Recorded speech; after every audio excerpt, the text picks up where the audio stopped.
Very good afternoon, everyone. Welcome to yet another uLaw webinar. In today's topic, we're going to be talking about how a legal firm can ensure its BX, CX, UX, and PX, and we're obviously going to expand on what those means. It's really, truly the experience that you provide to your end customer through the working journey of working with your firm. And we define it through these different experience components. And we're going to talk about each of those different components. How do you do that within your legal office in a very consistent manner and a professional manner so that you could have your customers come back to you or refer you to some of their many friends. Okay? Today's webinar is accredited for 1 hour of CPD credits by the Law Society of Ontario. So again, I repeat, today's webinar is accredited for 1 hour of CPD credits by the Law Society of Ontario. And again, kindly do use the chat window to ask any questions. And we look forward to a great session. Okay? The agenda, so like every other uLaw webinar, today's webinar has an agenda. And specifically, for a change, instead of having to only speak about accounting and practice management, we wanted to take the subject around how you as a legal firm, whether it's a paralegal firm, whether it's a law firm, can provide a certain consistent experience, brand experience to your clients, not only from a marketing standpoint, but also from hopefully having a repeat customer or a referral business, which is one of the leading sources of contact for legal firms. How do you provide that experience so that people resonate with who you are as a firm, the kind of services that you offer, and the quality at which you offer that. Okay? So we're going to look at what are the different experience components. We'll define what BX, UX, CX, and PX mean. This was something that we actually participated at a Gartner event, and we felt it was something meaningful that we can offer to our legal friends. How do you plan, whether you're a startup legal firm or someone who's been a seasoned legal firm, there's definitely room for improvement to make yourself well heard of, to actually establish a better brand experience. So you can actually take this into consideration no matter where you are in your legal firm career, right? Whether you're just starting up or if you're seasoned or somewhere in between. What does it mean with the business of branding? Our understanding of how we think branding helps, leaves that little stickiness within the state of your client's mind, and how that can actually help and go a long way in providing you that business. Now, the levels of automation, to some extent, the automation that is possible towards the user experience and the customer experiences. Okay, how can you use practice management to help you with some levels of automation? But keeping in mind the experiences that you want to offer your clients goes beyond the product itself or a software or a practice management. It goes with planning. It goes with your thought process of how you want to provide that to your clients, being truthful for what you offer as a service to begin with. So that's kind of really the last component. Now that you have these different experiences that you can potentially offer to your clients, again, are there opportunities and capabilities to automate some of these experiences using a practice management software? Okay. All right. So let's start with defining these different experiences. So the X really stands for experience. So we'll start with BX, which is really your brand experience. Okay. So I'm sure you've come across logos, banners, colors, taglines that really sometimes define the overall brand of a company. So when you deal with a certain brand or a certain logo or a certain company, you're drawn towards the brand experience that it provides. Okay? So we want to take that same mantra, if you will, and see if we can apply it to a legal landscape where you can take advantage of the brand experiences provided to you as a consumer and repurpose it for your own business. Okay? The bottom line is, does your brand adequately reflect? and this is a very true statement, from a legal standpoint where there's a lot of trust involved, especially because when customers come to you with legal issues, there's a lot of trust involved. So they're really using this opportunity through the brand is where you want to reflect who you are as a company, what you represent, your values, and your competencies. So the brand can certainly, in a simple way, in an eloquent way, highlight and reflect these key components. Okay? You want to provide that experience to your client every time they actually come across your brand, whether that's through documents, whether that's the experience that you get through seeing your company name on a newspaper, on a digital advertisement, on a banner board, right? Leaving that brand experience, we hope, would also provide the level of confidence or imprint that confidence in the service excellence that there is. Service excellence is the bottom line for a legal firm. But it comes down to reputation, service excellence, and also the competencies that you can offer. So if you're a firm that offers work for corporate clients, then making that very obvious in your brand experience can actually go a long way in providing the kind of marketing as well as the outreach that you may need to begin with. And it's not just the experience that you as an individual offer, God willing, when you do grow to a larger firm, it's also the same experience that your firm and the team that rally that firm can offer. Okay? So truly, BX is about the brand experience, and we'll talk a little bit more about just that. So we want to define what's meant by CX, which is truly the customer experience. So brand is something that people look at, and it right away it signifies who you are as a company. And then let's assume they give you a call. They like what they've seen. They give you a call, and the customer experience, whether it's a ghost client or a client who truly retains you, it's a customer nevertheless. That's where the experience starts, to provide this customer with this amazing Disney experience, if you will, that they're not going to forget. Okay? So it starts right from the time of engagement and continues through the delivery of the final closing letter. So when I mention about time of engagement, whether that's a phone conversation that's had, or whether that's a client intake form that you have on your website, or whether it's your website itself, whatever is that first entry touch point for your customer, that's where the customer experience begins. And you want to provide a very consistent customer experience. You don't want to provide a shabby website. You don't want to be unprofessional in the way you deal with the customer on the phone. So these are the things that you want to keep in mind about the types of customer experiences that you as a business would like to provide. Okay? As a bottom line, we believe the customer experiences is what is perceived by the customer, okay, in every welcome phone conversation, retainer letter, and documents that you generate. So it's not just with that entry point. It's also, I would say, the workflow that you have right from start to end of that matter with that client, through documentation, through the way you communicate, through the professionalism that you show by ensuring that you've outlined all the components within a retainer letter, for example, right? All that provides the customer experience components and the professionalism that you bring to the table.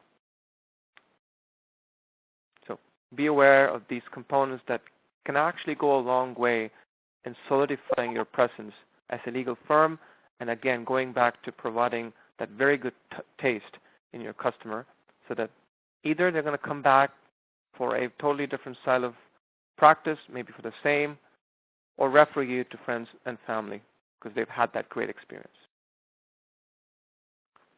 Then we look at something that's new and intuitive within the legal space, and that is that of a user experience. Okay, so from a user experience standpoint, what we want to highlight is what are those technological aspects or what are those convenience components that you provide your customer. Yes, you have a website, which is a great user experience. You have maybe a 1-800 number, which is a great user experience because they don't have to pay for toll, or if they're calling you from a different province, they don't have to pay for it. So even that is considered as a user experience, right? Maybe you provide the ability to do client intake right from mobile apps. Again, with the advent of technology, legal firms have started to provide legal apps as a way of communicating. Maybe you communicate better than email. Maybe you have a process to communicate via text, via Slack. These are components that can actually help with that user experience. A very good example of user experience when it comes to practice management is what avenues do you provide your customers to pay bills, okay, or provide you with retainers? Are you the old school check person where someone's actually had to give you a check? And with the millennials joining our group now, people are staying away from checks. People, even personal checks, are very limited. Credit cards have become, the name of the game. So you as a business, do you offer your client the user experience of providing or paying using a credit card? That's another example of a user experience. So truly the multi-touchpoint experience that the client receives when he or she is engaged with your service. Okay? And not only do you offer it, is it offered by also, again, all the team members that you onboard. So there's a bit of a training that's very subliminal, that's mandatory for you to provide to your team members, only because you want to provide that consistent experience to all customers from all walks of life across all of the individual employees or individuals that you have within the firm. Okay? I would say a much more newer experience is to provide your clients with a self-serve payment option. This is something that we're starting to see in the industry, where you can send your clients either a website link to actually download their invoice and pay for it, or just along with the invoice itself, provide a link that clients can click on to actually pay for it themselves. So that's yet another great user experience, which will become table stakes in just a matter of time.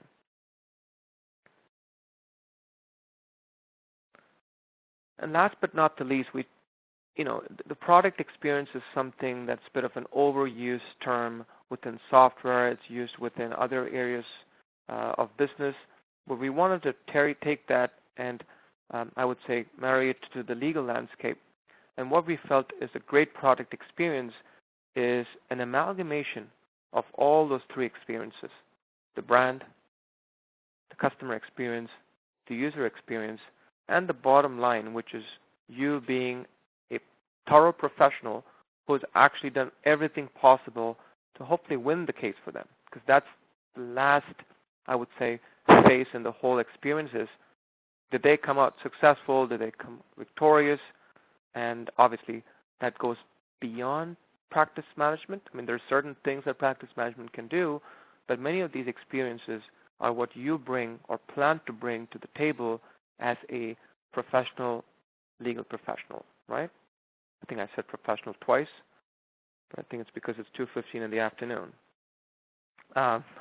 Nevertheless, so the product experience is the experience that your client has across all walks of those experiences from the brand.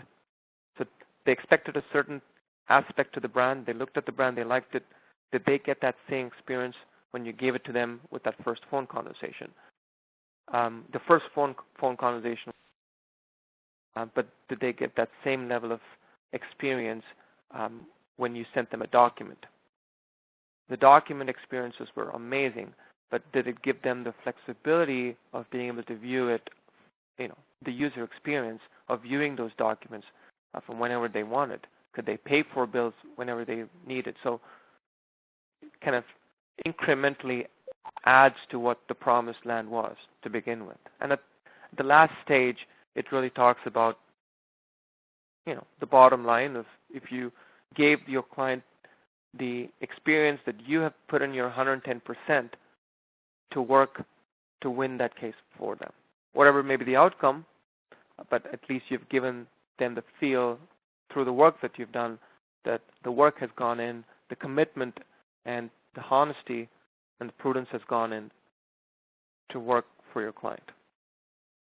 Okay?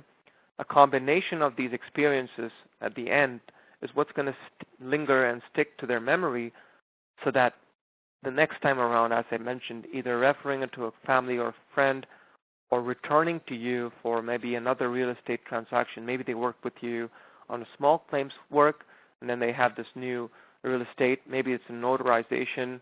Whatever it is, you start to build the trust and you start to build the repeat business, which is very critical for legal professionals. If it's a corporate, obviously, it becomes table stakes. The higher the level of professionalism, the more it's appreciated within the corporate world as well. Right? Obviously, again, I think I've spent enough time talking about the high-level components of these 4 different experiences that I think we think are important for you to consider, as I said, across various walks of your legal life. If you're just starting off, where you've not, even little things of designing a logo can go a long way, okay? And we've actually had we'll talk a little bit more about it, but we do conduct another webinar that specifically focuses on logos and brands and how you can bring that experience. And we're going to be delivering that webinar, I believe, in the mid of May. Okay? So from a brand experience standpoint, again, there's so many other components that we can talk about, but what I would like to highlight is the second component or second line item here, which is the social branding and the business branding being periodically revisited and optimized. So one is for those who just started their business, obviously put in all the thoughts to consider in developing these brand experiences, but it was also for the seasoned campaigners who've been in business for a while to always revisit and look at how they can optimize and improvise on that experiences. Okay, that's important too. So it's never a one-time event. It's something that over a periodic time period you are constantly looking at and looking to improvise on. Okay.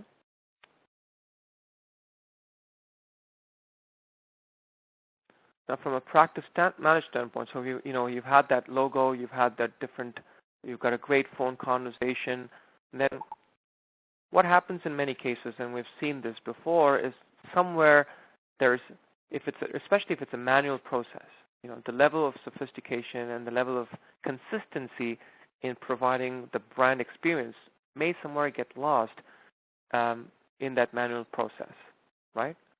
That's wherever possible, you're going to be using automation to help you streamline that consistency. So for example, all customer-facing documents, right, from your client intake form to retainer letter to the invoices that you generate and to the payment receipts and trust receipts that you may provide, you want to be able to provide a consistent and a branded experience, right, from your letterhead to your logos to the colors that are used. You can determine that up front, templatize these documents up front so that you don't have to generate and create that same level of consistency manually every time. Okay? Very simple. Now, if you take a look at the brand and maybe even a logo, which is part of your letterhead, it's mostly initials, it could be different things. One of the things that we think you should take in mind is when you create the brand, and if you, let's say, have a logo or let's say a tagline, make sure that the message that's contained has relevant information that your client can easily resonate with. Okay, so if you look at a great example is just do it. So when anybody says a tagline of just do it, you obviously know that it's related to Nike. Okay, so it's brand recognition. Or if you see the swoosh symbol or the tick symbol, you pretty much know that it's Nike. Obviously, that's at a very high level. That's at a very conglomerate business level. But at some time, if you can percolate that down to how you can provide a very similar experience as in the legal landscape, that's what's going to, I would think, separate you from the crowd. Whether that's the tagline, winning cases is what we do, or if you're focused on highway traffic, then coming up with taglines that again resonate with who you, what you offer and what you're capable of. All these different things can actually play a big part in providing that brand experience and the stickiness factor, if I can say that again, with your existing clients as well as prospective clients. Okay? Because people talk to people, people buy from people, and as I said, since there's a lot of trust-based businesses conducted, if someone does see your brand and does talk to a friend, and if they've had the same experience, then the chances are that they're definitely going to retain you. And the reason why we believe practice management can play an integral part is because of the templatization that is possible. Regardless of what product you use, there is a templatization possible that can facilitate the automation required to provide that consistency. Okay? So bottom line, a good brand experience translates to great referrals, is what we believe. Now keep in mind, you can take that brand experience and make it as socially engaging as possible. We didn't have this opportunity even 5 to 10 years back, but with Facebook and LinkedIn and with different social media, I would say platforms offering you Twitter, providing you with different ways of marketing your business, providing a consistent brand experience across all of these social media platforms, again, is going to prove to be pivotal in establishing yourself as a business and a brand. Okay?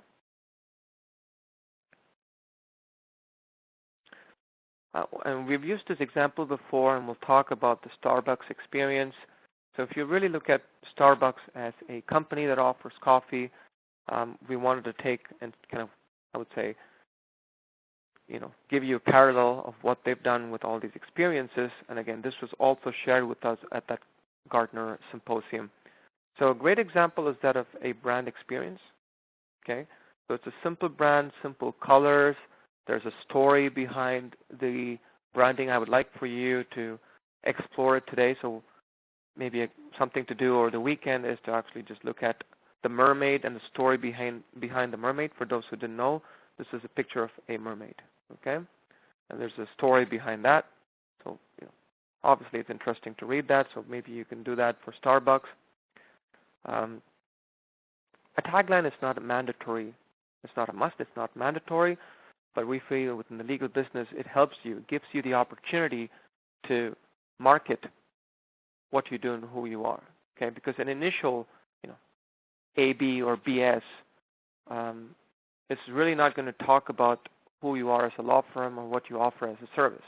But AB, the legal firm that offers, wins cases for corporate companies as a tagline, clearly establishes that you work with corporates and what you do is win cases for them.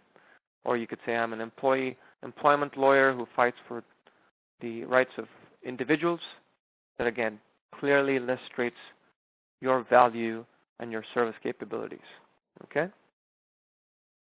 So from a brand experience, keeping it simple, keeping the logo something that people can remember, and if possible, a bit of a story behind it, and a tagline.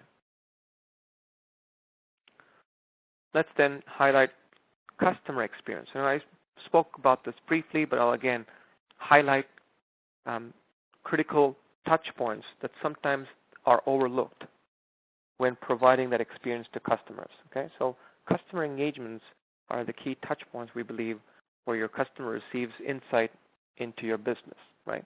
Whether it's an initial consultation or whether it's payment of receiving a payment.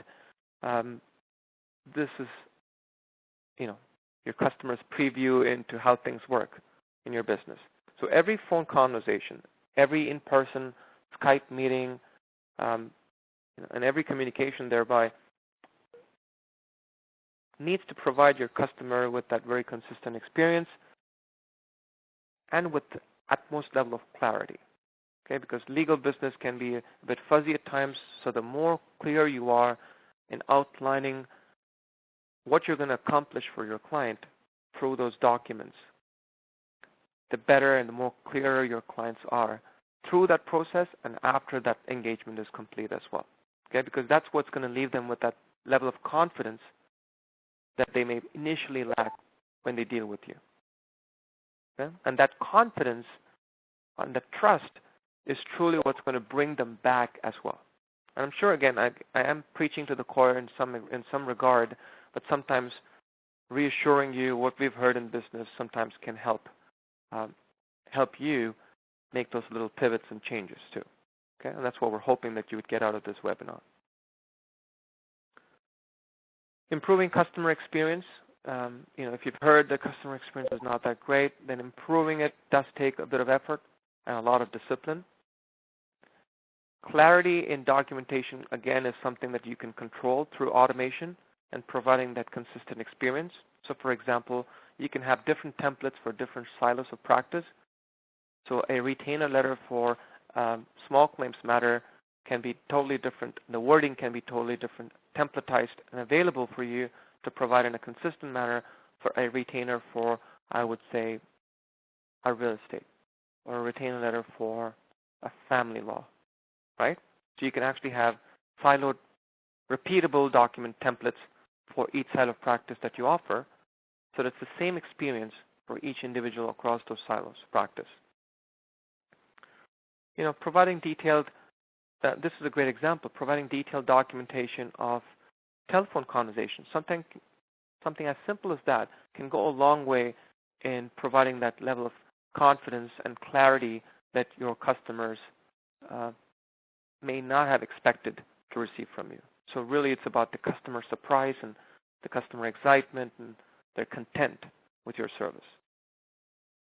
Invoices. Yet another document that requires clarity, right? One of the surveys we did with our clients and other legal professionals was, where did they see spending a lot of their time? And a good 40 to 50% of feedback was explaining invoices. So making invoices a little bit more simpler, straightforward is something that we do as a product very well. And providing that consistent branding along with the clarity of data is what's going to leave the customer with that confidence. Documentation, whether that's required by the uLaw Society or not, if you can bring that to the table as a discipline, and not just yourself, everyone else in your firm. Because maybe you're not available during a closure of a matter, you're on vacation and you've let it to your assistant or your other colleagues in the company to deal with. They would actually have to provide with the same level of professionalism that you preach, right? So they know a bill of cost needs to be generated. So if you can already templatize it, brand it, and have it available, then it's just a matter of filling out pertinent information. Or maybe it's just as simple as a click of a button, right? Statement of activities, settlement statements, and providing maybe journals and ledgers of trust in general are all great examples of how you can have that consistent branding and data experience. And that's what we talk about. One is to know what needs to get done, and the other is figuring out how to get that done. Okay, so there are some areas that through the business process automation in practice management, you can accomplish that level of consistency and brand awareness. Okay. So legal accounting softwares, such as they do deliver statement of accounts, which pretty much gives you, cradle to grave of every touch point that's happened with an A matter, as an example.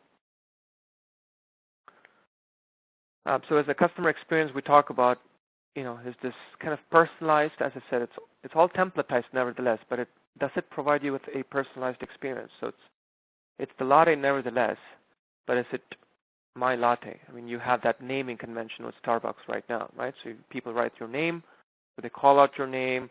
It's a little bit of more of a customer experience, if you will. Okay? And also, I think they write down the drink's name as well.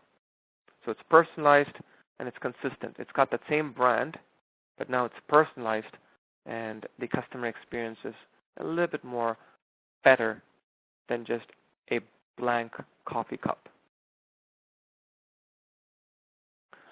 Now comes to user experience, and there are going to be these multi-touch points across your legal firm, like how you have multi-touch points with Starbucks as a business.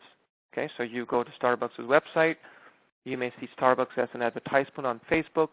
The logos don't change, the colors don't change, their branding doesn't change, right? Terms and conditions don't change, the data that goes behind it doesn't change. So the experience is very consistent. You may experience it on your mobile phone, you may experience it on your laptop, you may experience it on print, you may experience it in store, and you may experience it across geographies.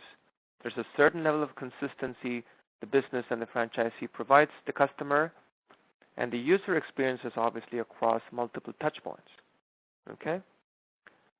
How can you take that same learning that these conglomerates have established into your legal business? Again, I don't want to overemphasize this, but automation on documentation is a good example of how you can accomplish that. Okay? Providing your customer with various different, I would say, ease of collaboration is another way that you can set yourself apart.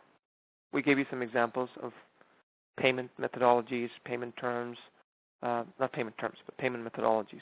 Not just the check method. Maybe you offer credit cards, maybe you offer self-serve capabilities, right? Provide that same branded experience. Make sure your website is well branded and can be served across multiple devices, not shabby, right? And as I said, user experience on a phone can as simple as a 1-800 number.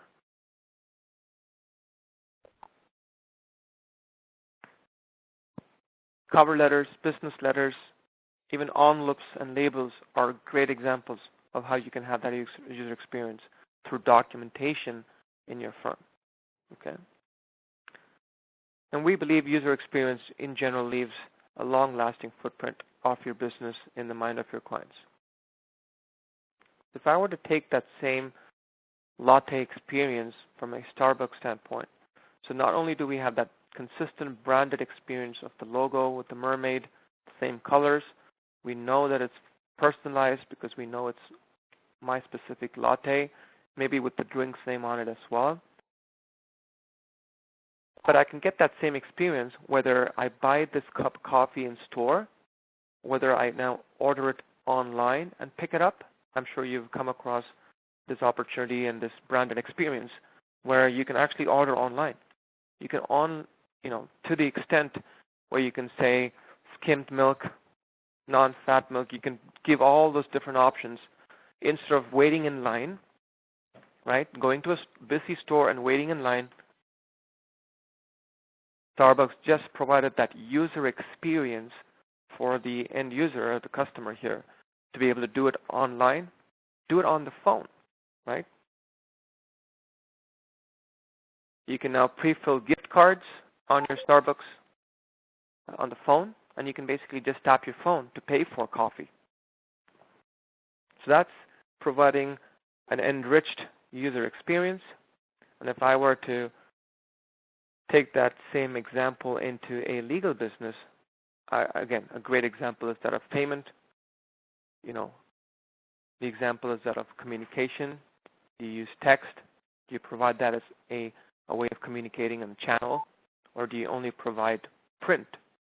So if you're the type of law firm that only would send letters in mail, maybe that's cutting yourself a little bit short. You probably want to expand on providing emails and text and Slack and all those other messaging tools that can make life and communication faster and easier, right, between you and your client. So that's what we talk about, I would say, pushing the envelope to provide and think about what are those different user experiences, touchpoint experiences that you can provide as a legal business.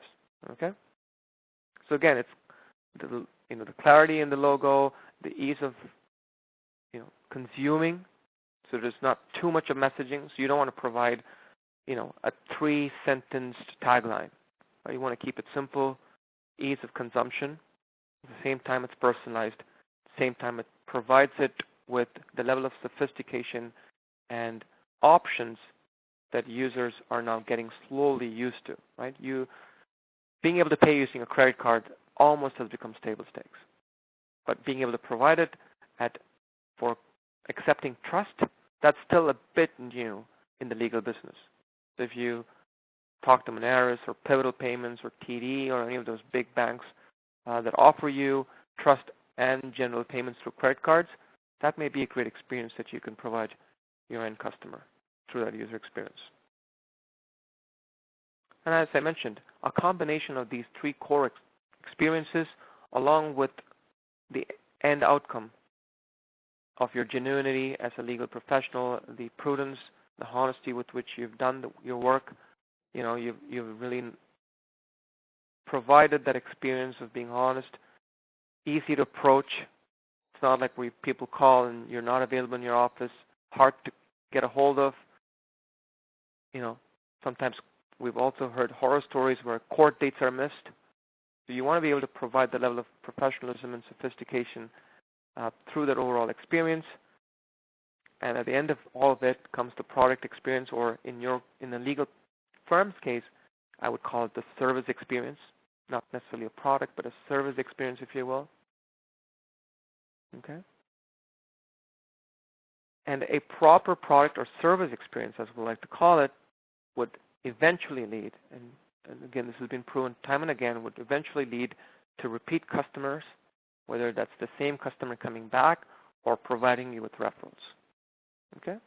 And obviously, you then establish yourself as a very genuine legal service provider in the market, right? And so when you do your bit of marketing too, then it's easily amplified by the end users who consume that marketing message, right? You can say, yes, A and B legal firm, fantastic. I vouch for them because I loved the way I worked with them. They were very straightforward. They made me feel comfortable. The data and the branding was consistent. And, truly they stuck to the reputation. That's really what you want to provide as an experience to each and every customer.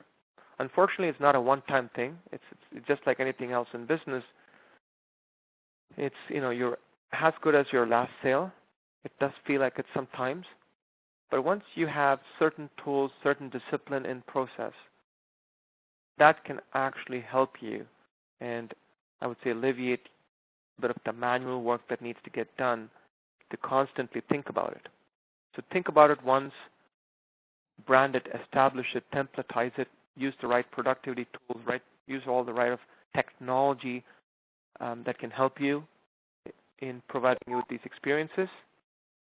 That way it can actually, as I said, help you with that the repeatability and the consistency that comes with it. Okay? So from a product experience standpoint, yet another example would be the different silos of practice that you focus on. So if you're very consistent about just one area of practice, then that's great. So if you do employment law and that's all you do, maybe that corporate company is going to come back to you, or maybe they just use you one time and then they start to refer you to other corporates or friends in the business, right? But another great example is if you do offer a few varieties of areas of practice. So you do a bit of small claims, you do family law, maybe real estate as well, then that opens up some additional avenues where the same customer that's experienced your service from a real estate transaction may actually trust to come back to you for a family law or even as simple as a small claims matter, right? Because they kind of know your fee structure, they kind of know how you do your work, the authenticity with which you've taken care of them, your prowess as a legal professional, your ability to go and litigate and actually win this case or whatever that you've done has left a good taste in their mind. And as I said, the product experience can also be the variety of service that you offer. So Starbucks is yet another example. It's not just same latte that you're going to go to Starbucks for. Maybe that's what you drink, but on that, you may always come back to Starbucks for a Frappuccino, as an example, right? So providing those options, those choices, with the same consistent quality, ease of consumption, brand consistency is what's going to provide that level of repeatable customer experience to your business. Okay, so hopefully, I know this is slightly off legal tangent. It's really not related to the legal landscape, but this was a great example that when we witnessed this presentation at a Gartner symposium, we felt, we need to bring this to our legal friends, because it did feel right that in many ways, if a brand and a company can establish these different experiences, then history repeats that it's going to lead to repeat customers and a growing brand awareness. Then that's kind of the exact same experience that you as a business owner, just that you provide a legal service as your product in this case, would maybe looking forward to do so, right? You may want to provide that same level of brand awareness, same level of consistent user and customer experience and service quality assurance that your end customers would come to expect from you.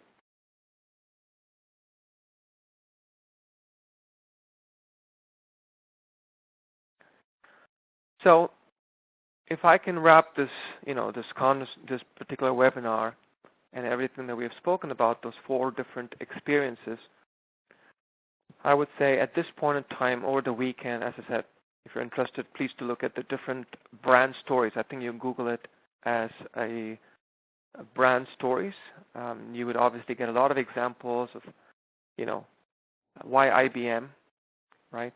So the name, the 3 alphabets means something. For those who didn't know that, we talk about Google. So why Google? Nike has its own story. Starbucks and the Mermaid has its own story. So it's all personal. Believe it or not, it fundamentally boils down to that sole proprietor, the person who founded the company. There's always a bit of that personality and a bit of personal touch to the names, the colors, the themes, the brand experiences that they provide. Obviously, they evolve with time. What you found as the branding for Microsoft in 1980s is not what it is today. The branding that Apple provided for the types of products and services that it offered in the 1980s and 90s is exactly not the same that you offer today. In the 1990s, Apple did not offer the iPods and the iPhones and all those cool gadgets. They offered, enriched experiences to users on a computer, and hence their tagline was resonating with that. Very similar in your legal business. You may start off the first 1, 2, 3 years doing a certain silo of practice. So maybe your branding, your logo, your tagline may actually be tailored towards that particular service you offer. But, in a few years, you've improvised, right? And you start to offer not only this, but you also offer not only small claims, you offer landlord and tenant, you now suddenly start to offer other silos of practice. And, understanding where you're getting your revenue from and understanding how your business is performing can actually also give you the insight and the information you need to tweak the messages, the brand, the experiences as well. Okay? So go over or revisit your branding experience across all of your office documents, if we may say so. If you're already doing a great job, then kudos to you and keep it up. For those who think there's certain branding experiences that aren't consistent, those are some of the loose ends that you can easily correct. If for some reason you find that the experience is great with certain parts of your business, the experience is not so much great with certain silos of your business, then either through surveys, so survey is a great tool to find out if the experience of your client was consistent. We work with law firms where sometimes the experience with the front office is great, back office not so much. So front offices are the ones who do the client intake. Back offices are those who follow up for receiving money, right? And it's the same thing. And if it's a sole practitioner, then maybe it's a certain personality trait that you may want to be aware of, a bit of self-awareness and learning there. So yes. So look at all those different touch points. Make sure there's some training that's required. Maybe you yourself need training of how you can be better at certain things. Maybe your personnel or your colleagues in your firm require training, or at least once in every month you make sure that there's a consistent experience provided to all customers across departments. And do explore if you're using all the right tools, and with the advent of technology, are you offering better user experience, better touch point to your customers? Maybe talk to other clients, other legal colleagues and friends, and attend webinars, seminars that can give you a little bit more information. Hopefully, like today, you've learned a few things from today, and incorporate it into your business. And that's the beauty of running a business, is that there's just not one way of doing it right. You learn, you grow, implement it, and you continue to learn and grow and implement. Okay? The bottom line of all of this is to provide your end customers and the friends they know about you, about your brand, about the quality and the service assurance that you bring to the table. Okay? I think I've heard this quote somewhere. I'm probably saying it right. We've heard this quote where it says, one happy customer tells another, an unhappy customer tells 100. Right? So it's unfortunately the way of life, and hence the need to provide a very consistent experience day in and day out.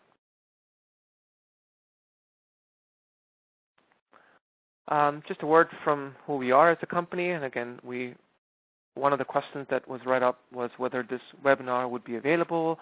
Most certainly yes. To our customers, it would be available to you on your dashboard or training dashboard. For all other legal friends who do enjoy our webinar series, it will be available to you early, mid next week on our YouTube channel as well.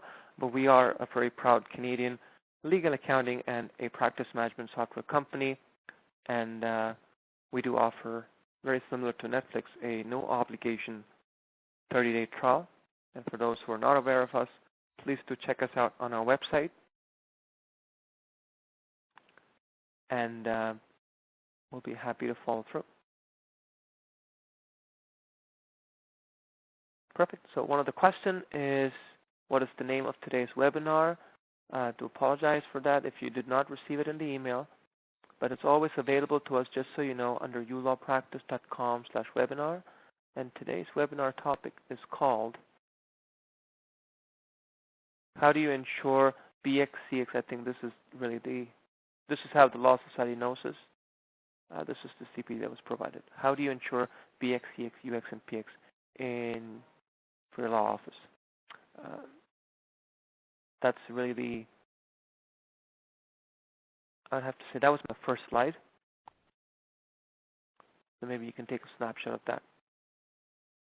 So this is truly the subject that you report into your portal. Actually, it's not the uLaw portal. It's actually the Law Society's portal.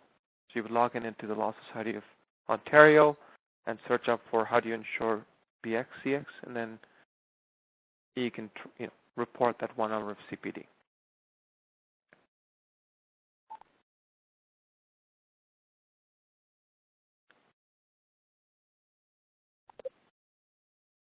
That is correct. So I apologize. So it's 1 hour of substantial, which is slightly different from the professionalism that we provide often. So we wanted to provide a bit of a variety. So this 1 hour is for substantial, which is something cool and something new for us. I believe you do need 3 of each.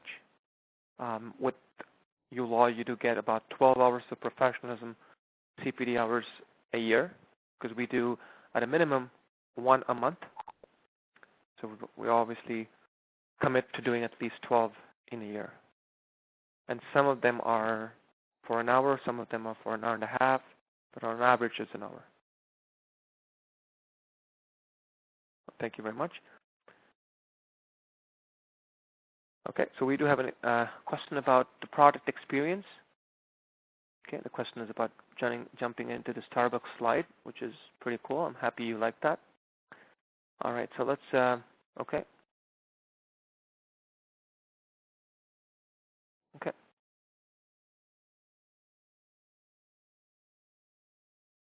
I guess I'm waiting for the question.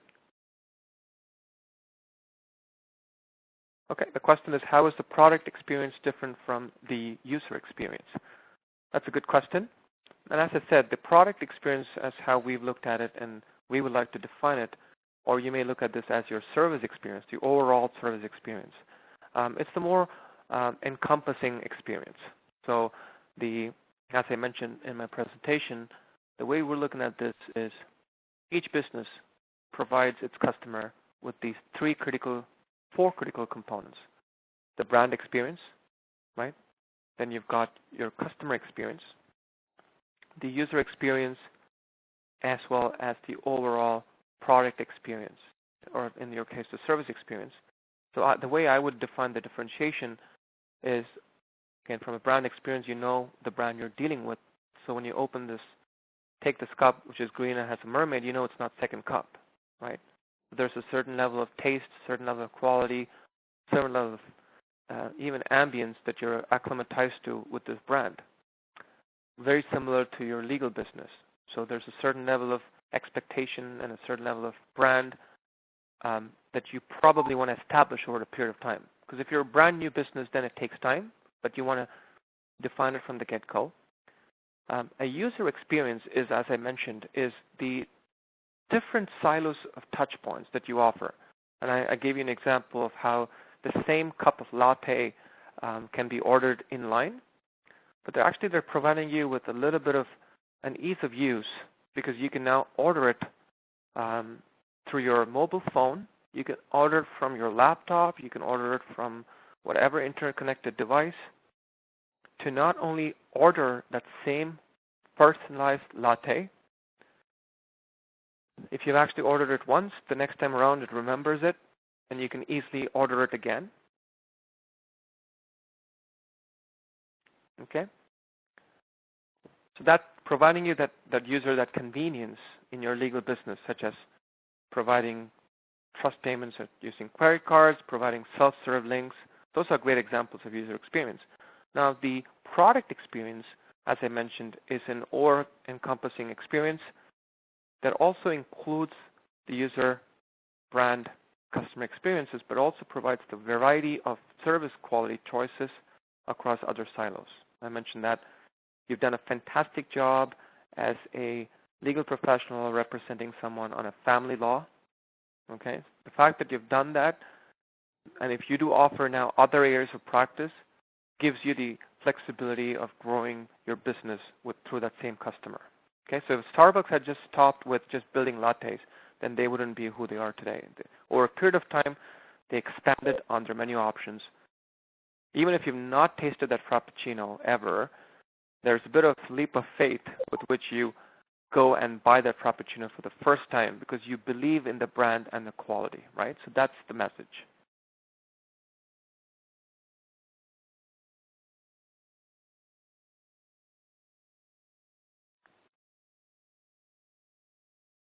Good question about the logo. So quick answer to cite is if you can kindly email your logo. For those who don't know, if we do offer a free service. If you do upload or email your letterhead or logo to our support at uLawPractice.com. At no charge, we resize it for you so that it looks just fine within uLaw. So kindly email your letterhead or logo, and we will do the rest.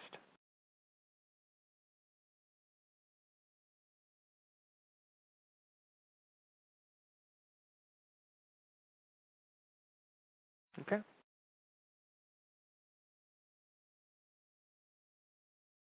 We'll give the floor maybe another couple of minutes for any questions that you may have.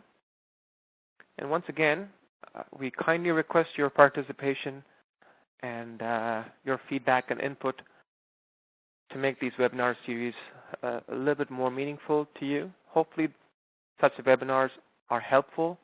We would love to hear from you. We do thank you for taking the time on Friday afternoon to be here.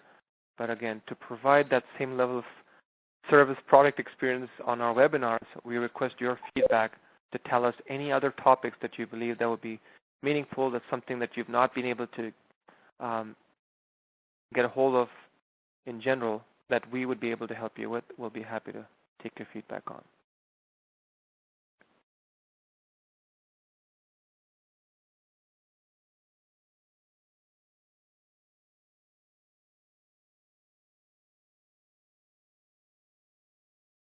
Okay, if there aren't any more questions, I thank you for your time today, and hopefully this was your time well spent, and have yourself a fantastic weekend, and I look forward to seeing you in our next webinar. Happy Friday to you too. Well, it is Friday the 13th, a very auspicious day. Thank you.